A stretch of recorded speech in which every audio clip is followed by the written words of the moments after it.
You walk over with two beautiful, busty twins. One's a masseuse who got fired for inappropriate conduct. The other a gymnast who got disqualified for being too flexible. You wake up after an amazing night, you look over and you see they set up a video camera. You look over to your side, there's a fried breakfast, and on your bedside table, there's a light, which has got their phone number on it, and it says no strings attached.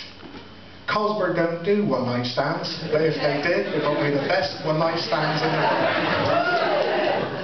I was on the train the other day, coming back from my girlfriend's house, and we got this message over the tannoy.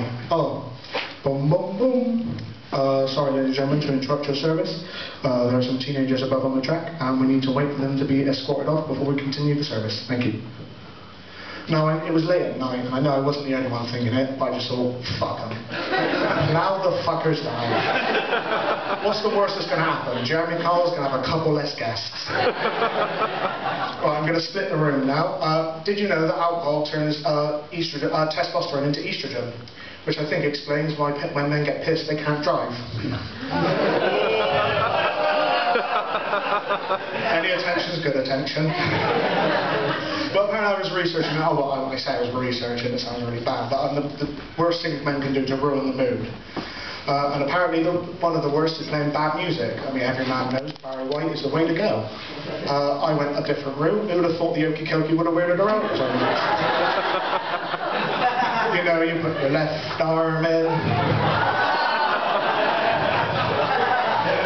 Yeah, she didn't like that bit. But apparently, another bad one is being bad at dirty talk. Now, obviously, you don't want to be led there spooning afterwards, and she turns to look at you and says, "How was it?" You say, "I thrown a hot dog down it all the way."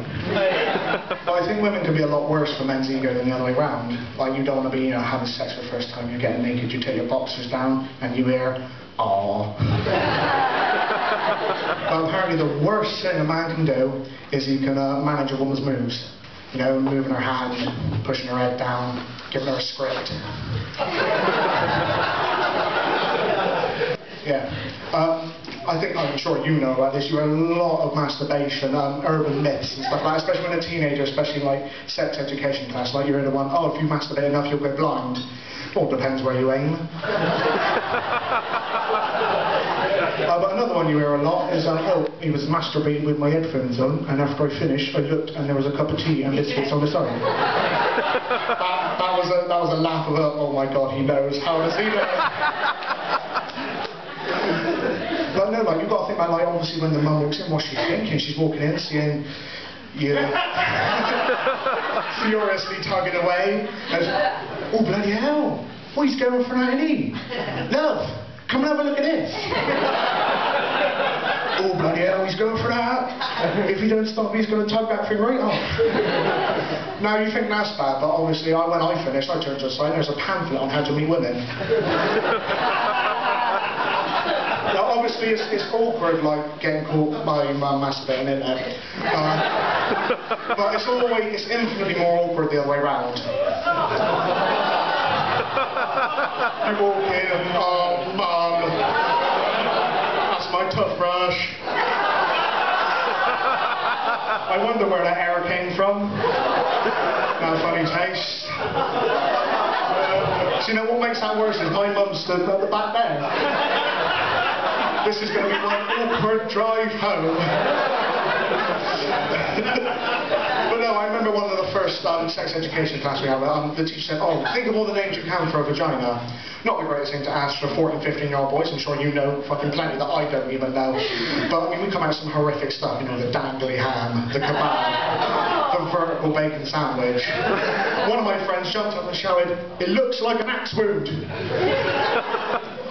But no, I had one of these Dogs Trust people come to my house the other day over Christmas, and she knocked on the door, and I opened it, as you do. She handed me a promotional leaflet. She said, "Oh, would you like a dog for Christmas?" And I said, "Well, I normally eat turkey, I'll give anything I can." I said, "You should go next door, I got Korean neighbours."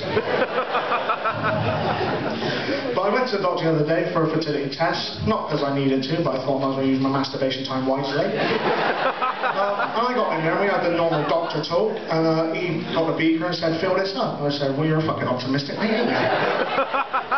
So the next thing, he hands me the beaker, the next thing I know, I'm being escorted out. And I stand by this excuse till the day I die. He did not ever mention I should wait till he gets out of the room before I start. But there was a story recently, I don't know if you've heard, like, it was a woman who choked and died giving her boyfriend a blowjob. Obviously that's really difficult, like, but the worst thing was he had to tell her parents. Yeah, that's bad conversation.